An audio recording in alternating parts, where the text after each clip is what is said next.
friends, and welcome back to my channel. Today I'm going to be reviewing Bride by Ali Hazelwood. So if you don't know, this is Ali Hazelwood's first paranormal fantasy romance. She usually writes contemporary, and I have loved all of her contemporary stories. This one though, because I'm normally a fantasy reader, really intrigued me because I like Ali Hazelwood's romances. So it's like, oh, I'm sure I will like a fantasy romance by her, or paranormal, which I think paranormal, they classify that as like vampires and werewolves and stuff like that. So this is a vampire and werewolf novel. And so basically it takes place in like modern day. It's got the internet, it's got phones, it's got all that stuff. But you've got vampires, you've got werewolves, and you've got humans. And they've kind of all been at each other's throats a little bit. But Misery, who is the main female antagonist in this book, her dad is like the head of the Vampire Council, and so he has always done what is best for the communities. So not really caring about her or her twin brother Owen. But because Owen was chosen to be her father's successor on the council, Misery's kind of just been told what to do. So, just a little bit of a background. She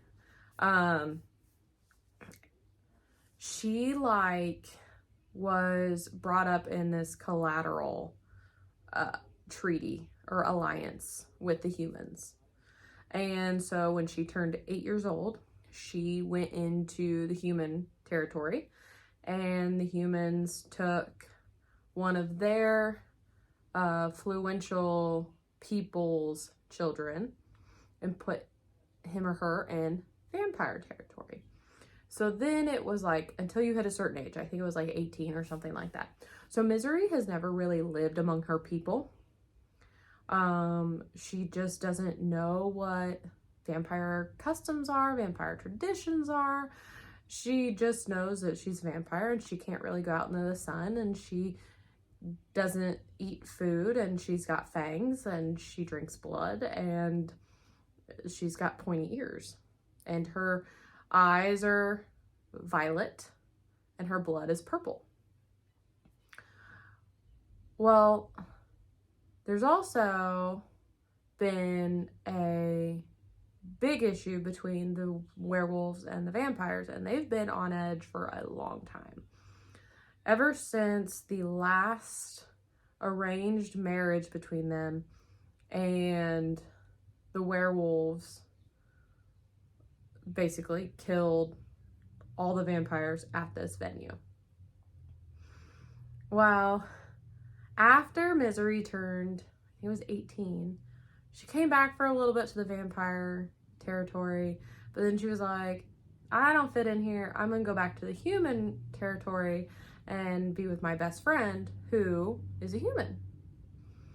And her name is Serena. So she's been living in human territory since she was 8. Well, her father calls her back because there is a proposition for her to marry the alpha of the Southeast werewolf territory. And so she's like, no, I'm going back to my human life. Like, don't bring me into this. I'm not doing that. But then she hears the alpha's name, Moreland. And the last time she went over to Serena's apartment before she, and like the day of Serena's disappearance, in her planner it had L.E. Moreland. So like, she's like, okay, I'll do it, because she has an ulterior motive. She wants to find her friend, because her friend is missing, and she's been missing for months. So her and Lo, who is the male antagonist, get married. She, you know, walks down the aisle, gets close to him, you know, they're real thrilled. Everybody is so thrilled for this arranged marriage alliance. Well, then Lo, like, gets a whiff of her scent. And so Misery is, like, through the whole thing, like, oh my God, like, I must smell terrible. He does not like my smell. When find out later that that's not the case. But we'll go into that in a little bit, because this is spoiler alert. If I haven't already said that, spoiler alert. But yeah, I like the dynamics between Lo and Misery. Like, they really do complement each other. But Misery, after the wedding, she's moving into werewolf territory, all that stuff. And she's got to be there for a year. But the werewolves also, even though there's not a marriage, are having one of their own live in vampire territory for a year. But Lo, as we find later on, told the vampire council, like, no, unless somebody volunteers from my pack to do it, I'm not making anybody come over here in enemy territory for a year. He's like, I'm not doing that. So one of his seconds volunteered for it, and we find out later who she is or whatever. But at the wedding, which is really funny, so humans are there too, because nobody could quite, like, agree on everything for the wedding, so they decided to hire human, like, bodyguards for the wedding between vampires and werewolves. So humans are there. Well, the current governor of the human territory is there, and he tells Misery that's like, oh yeah, the alpha's mate, she's the collateral for the wolves and all this other stuff. And so, like, Misery is like, well, shit, I'm marrying this alpha, you know, in name, not for love or anything like that. And I'm gonna keep him away from his mate for a year. Like, I'm a terrible person. So, like, you've got that going on in her head. But then once they get to Were territory and Lo's in and out, they don't talk a whole lot at the beginning.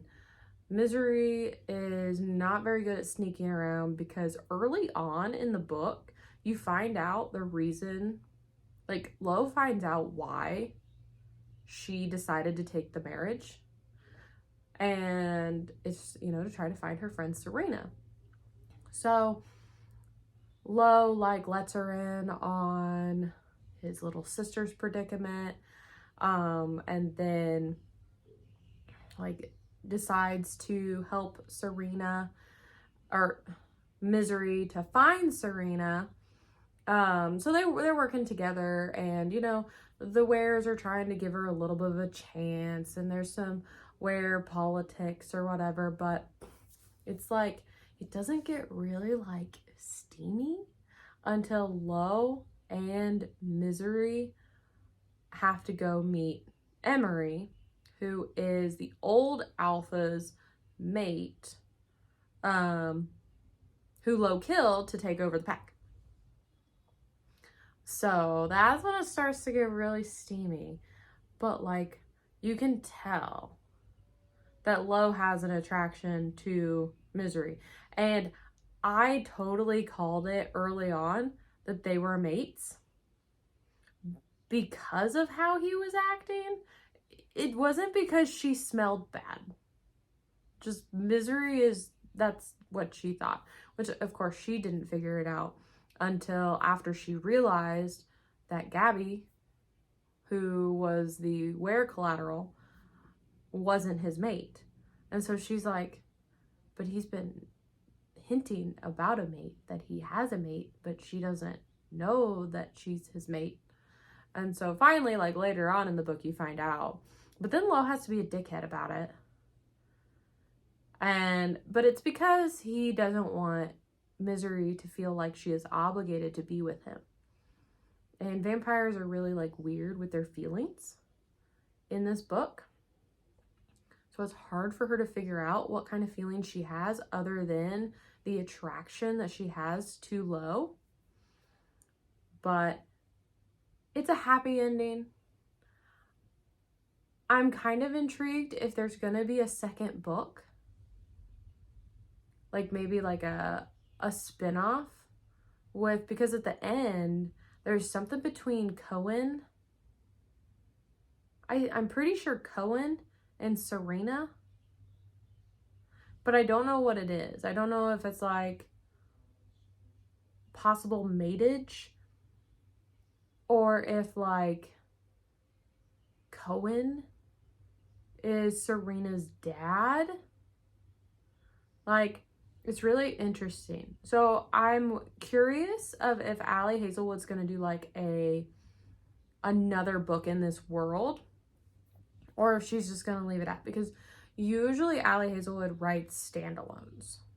She doesn't write series of anything. So I'm very intrigued. You can tell about like, so Ali Hazelwood, she's got a neuroscience background, like a PhD in neuroscience. So you can tell that, especially in this book, if you haven't read any of Ali Hazelwood's other romances, because of the vocabulary she uses in this. Like, some of the vocabulary, like, you know, it's neuroscience based. Not a lot of people are gonna be like, oh, yeah. But, I mean, because I knew of her background, I was like, oh, that's a term from her for like neuroscience or something. Like, it has something to do with neuroscience. It's just a more technical term than the more layman's terms for it. So, overall, I think I gave this like a 3-star, 3.5 star. It was good. It wasn't like, oh my God, good. You know what I mean? Like that 4.5, 5-star. Easy read, easy plot point, likable characters. I thought it was really like, I can understand because of the physiology of the wolf. And I only know it because I had to look it up. That it's actually a thing. I don't know if she made it up. I didn't think she did, but I had to look it up still. So she talks about a knot, and I have never heard that term before in like my reading. But I also don't do a lot of like paranormal romance reading. So I'm sure that this term and this type of like making love, I guess, is, you know, talked about in these romances. But this is the first time that I've heard of it. And yeah, it's the knot. I'm not going to describe it to you guys here. Like, you can read the book or you can look it up yourself. But it was just really, like, weird for me. It was also a little bit weird of some of, like, the commentary. Like, the conversation, like, during the action of it. And what Lo was, like, saying. Like, to me, it was just a little, like, creep. But I can understand why Ali Hazelwood did it. Did I necessarily like it? No. But I got through it. That was the only part that I didn't necessarily like. But the book itself was pretty good. It was a good, like, palate cleanser for me. You know, because it was still a fantasy. Paranormal, I guess you could say. But it was nice and easy, unlike some of the other things that I read. So, if you haven't read it yet, try it. If you don't want to read Bride by Ali Hazelwood, she's got other books out. Try any one of those. I'm sure there'll be something that you like by her because her writing's really good. Like, you know, it's that normal rom-com romance. But if you have read The Bride, let me know what you thought. Let me know what you thought about that one term. You know how I felt about it. That's all I have to say today on Bride by Ali Hazelwood. All right, friends. Thanks for checking out the video today. Don't forget, like, subscribe, and be good people. When you feel it's hopeless, when you think that you lost, oh, I will take your hand and we'll rise up from the dust. Oh, here we